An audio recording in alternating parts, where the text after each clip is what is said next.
Story. Am I the a-hole for pretending to get fired when customers get a temper with me? I am a high schooler with a weekend job at a coffee shop.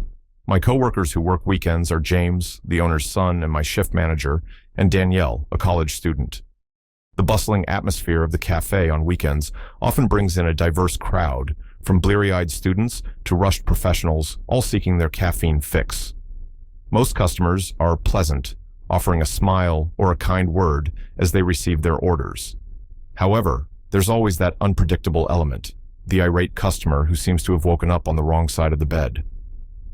One particularly memorable Saturday morning, the shop was humming with activity. The rich aroma of freshly ground beans filled the air, mingling with the sweet scent of pastries. I was manning the espresso machine, my hands moving with practiced efficiency as I prepared drink after drink. The line at the counter never seemed to diminish, but we were keeping pace, our team working in perfect synchronization. Then he walked in, a middle-aged man with a permanent scowl etched on his face. I could sense the storm brewing even before he reached the counter. As I handed him his coffee, prepared to exact specifications straight from the machine, his face contorted with displeasure. "This coffee isn't hot enough," he growled, his voice rising above the ambient chatter. "What kind of incompetent operation are you running here?" I tried to explain that the coffee was freshly brewed and at the standard temperature, but my words seemed to fuel his anger. His face reddened as he continued to berate me, drawing uncomfortable glances from other patrons. James, ever attuned to the mood of the shop, appeared at my side. "Sir, is there a problem here?" he asked, his tone professional, yet firm. The man turned his ire towards James, launching into a tirade about the supposed poor quality of our service. I watched, a mix of anxiety and curiosity swirling in my stomach, as James's expression hardened. "OP, this is unacceptable," James declared, his voice cutting through the tension. "You're fired." For a moment, I was stunned. Then, catching the almost imperceptible wink from James, I understood. We were about to put on a show. "No, please don't fire me," I pleaded, injecting desperation into my voice. "My family needs the money. I need this job. Please, I'll do better. I promise." James played his part perfectly, maintaining a stern demeanor as he ordered me to remove my apron and leave the premises immediately. The angry customer's demeanor began to shift, his righteous indignation melting into concern and then guilt. "It isn't that big of a problem," he backpedaled, looking increasingly uncomfortable. "You don't need to fire her over it. I didn't mean it to go this far." James stood his ground, insisting that our establishment prided itself on exemplary customer service and that my supposed transgression couldn't be overlooked. The man's face fell, the realization of the consequences of his actions clearly sinking in. As the customer left, profusely apologizing and assuring us he'd never complain again, James and I shared a triumphant glance. Once out of earshot, we burst into laughter, the tension of the moment evaporating. This wasn't a one-time occurrence. James, Danielle, and I had turned it into something of an art form, a way to deal with the most difficult customers while teaching them a valuable lesson about kindness and perspective. Each time, the result was the same: a chastened customer, a lightened mood among the staff, and a palpable shift in the atmosphere of the cafe. One evening, as we were closing up shop, I found myself reflecting on our little act. There was a certain satisfaction in watching these angry adults backtrack, suddenly aware of the impact their words could have on young workers just trying to do their jobs. It felt like we were standing up for ourselves in a small but significant way. However, when I shared our antics with my school friends, their reactions were mixed. While some found it hilarious, others expressed concern. They argued that it was cruel to let someone leave, believing they'd caused an innocent person to lose their livelihood. Their words gave me pause, prompting me to consider the ethics of our actions. I thought about the genuine remorse I'd seen on the faces of those customers, the way they'd suddenly become aware of their behavior. Was it wrong to provoke those feelings, even if it led to a positive change in their attitude? Or were we justified in using this method to combat the rudeness and entitlement we often faced? As I pondered these questions, I couldn't help but wonder about the long-term effects of our actions. Were we making a difference, or simply indulging in a brief moment of schadenfreude at the expense of others? Am I the a-hole or not? Comment 1. Not the a-hole. I think it's hilarious, and maybe it'll teach some people a lesson about controlling their assholery. Comment 2.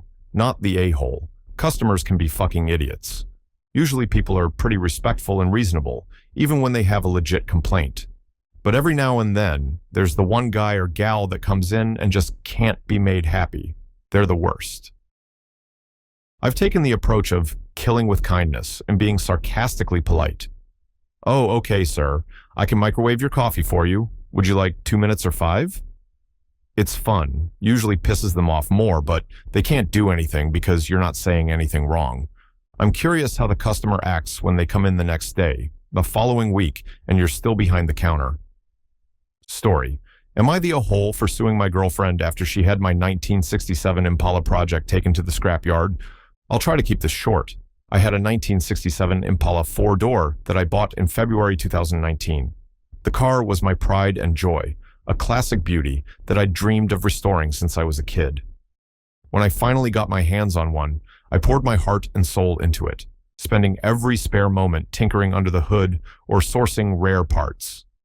A couple months ago, I achieved another milestone, buying my first house. It came with a spacious 2.5 car garage, perfect for my restoration project. I moved the Impala in, carefully separating the body in one bay and the chassis in another. The rest of the garage quickly filled with meticulously organized parts, each one representing hours of research and careful selection. Around that time, my girlfriend Sarah moved in with me. At first, everything seemed perfect. We were starting our life together in our new home, surrounded by acres of lush land. But as the days went by, Sarah's attitude toward my beloved Impala soured. She'd make snide comments about the heap of junk taking up space, insisting she should be able to park her car in the garage instead. I tried to reason with her, pointing out the numerous parking spots on our property, under shady trees, or even in the barn if she wanted shelter. But Sarah wouldn't budge. Our arguments grew more frequent, with her demanding I throw it back together so she could claim the garage. I stood my ground, reminding her it was my house and my passion project. Last week, I had to leave town for a few days on a business trip. When I returned, Sarah was all smiles and sweetness. She cooked my favorite meals, took care of all the chores, and showered me with affection. At first, I was touched by her apparent change of heart. Then, I noticed something odd. Her car wasn't in its usual spot. When I asked about it, Sarah's smile widened. "Don't worry about it," she said, a hint of smugness in her voice. "I parked in the garage." My blood ran cold. I raced to the garage, praying I'd misunderstood. But as I flung open the door, my worst fears were confirmed. The space was empty. My Impala, body, chassis, drivetrain, and every carefully cataloged part was gone. In a daze, I confronted Sarah. She casually informed me that while I was away, she'd hired some people to come and remove everything related to the car. They'd taken it all to the local scrapyard. Her tone was so nonchalant, as if she'd merely rearranged the furniture. I was speechless. $11,000, countless hours of work, a lifetime of dreams, all destroyed in an instant by someone I thought I could trust. When I finally found my voice, I told Sarah she'd be hearing from my lawyer. She laughed it off, calling me dramatic. That's when something in me snapped. I told her we were done, that she needed to pack her things and leave immediately. As the reality of the situation sank in, my mind raced. I had receipts for everything I'd spent on the car. My home security cameras had surely captured footage of Sarah letting the scrapyard crew in. I had a solid case. But as word spread of our split, Sarah's friends and family unleashed a torrent of abuse. They called me day and night, insisting I was overreacting about a stupid old piece of junk. They claimed Sarah couldn't possibly pay me back, that I should just let it go for the sake of peace. Their words only fueled my determination. This wasn't just about money. It was about trust, respect, and the callous destruction of something I loved. I'd poured my time, effort, and savings into that car for 1.5 years. I wasn't about to let it go without a fight. I gathered every scrap of evidence I could find, receipts, photos, security footage. I documented the entire restoration process, creating a detailed record of what had been stolen. Then, steeling myself for what lay ahead, I marched down to the police station to file a report. The officer on duty listened patiently as I recounted my story. He assured me they'd investigate, contacting Sarah, the scrapyard, and myself to get to the bottom of things. As I left the station, a mix of emotions swirled within me. Anger, betrayal, but also a glimmer of hope that justice might be served. Days passed in an agonizing blur of phone calls, paperwork, and sleepless nights. Then, just as I was beginning to lose faith, I received the call that changed everything. They'd found my car. The scrapyard workers had been in the middle of hiding it when the police arrived to question them. My beloved Impala was safe, waiting to be returned to me. Relief washed over me, quickly followed by a renewed sense of purpose. I may have lost a relationship, but I'd regained something far more precious. My dream, my passion, my 1967 Impala. As I hung up the phone, a single thought echoed in my mind. Am I the a-hole or not? Comment 1. Not the a-hole. Sue her ass. Sue her for the cost, plus a few extra thousand for the time and money. Have her prosecuted for theft, destruction of private property, and have the guys that came to get it prosecuted for receiving stolen goods. Nail them all to the wall. Comment 2. Not the a-hole. Holy shit. Definitely not the asshole. That's like your girlfriend selling a dog out from under you while you were on a business trip because she didn't like it. The audacity. If she didn't like it, she could have just ignored it. The most toxic part is that she sees no issue. Your property, your house, she throws it away. And if any judge knows the worth of that car, they would understand suing her for the costs. Let alone the time you spent on it. That's a hobby, and a damn good one. If she couldn't support you and your project, that probably would have been a red flag for anything you do later on. I think this is all justified. Story. Am I the a-hole for bringing up my brother's premature birth at Christmas dinner to get my parents to shut up? I am a nurse practitioner, and I am the primary care provider for a lot of the low-risk maternity cases at the practice where I work. My days are filled with the joyous anticipation of expectant mothers, the gentle flutter of heartbeats on ultrasounds, and the triumphant cries of newborns. It's a fulfilling career that allows me to be a part of life's most precious moments. My fiancée is in the midst of her medical residency, her days long and demanding as she hones her skills in the hospital corridors. We've built a life together in our shared apartment, a sanctuary of mutual support and understanding amidst the chaos of our medical careers. Marriage has been on our horizon for years, but the whirlwind of our professional lives kept pushing it just out of reach. Now, with June approaching, we're finally ready to make it official. Our impending nuptials, however, come as a relief to my deeply religious parents. They've never quite reconciled with the fact that their youngest son has been living in sin for years. Their disapproval has been a constant, if muted, presence in our relationship, a low hum of tension underlying every family gathering. This Christmas, that tension reached a crescendo. The entire family had converged on my parents' house, a cacophony of siblings, in-laws, and 7 rambunctious grandchildren. 17 souls crammed into one house, the air thick with the scent of roasted turkey and unspoken judgments.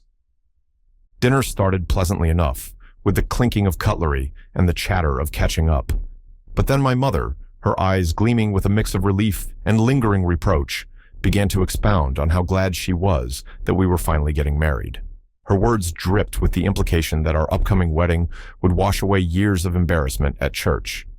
My father, not to be outdone, chimed in with a pointed commendation of my 3 older siblings. He praised their adherence to tradition, either waiting until marriage to cohabitate or swiftly tying the knot after moving in together. His words hung heavy in the air, a clear rebuke of our choices.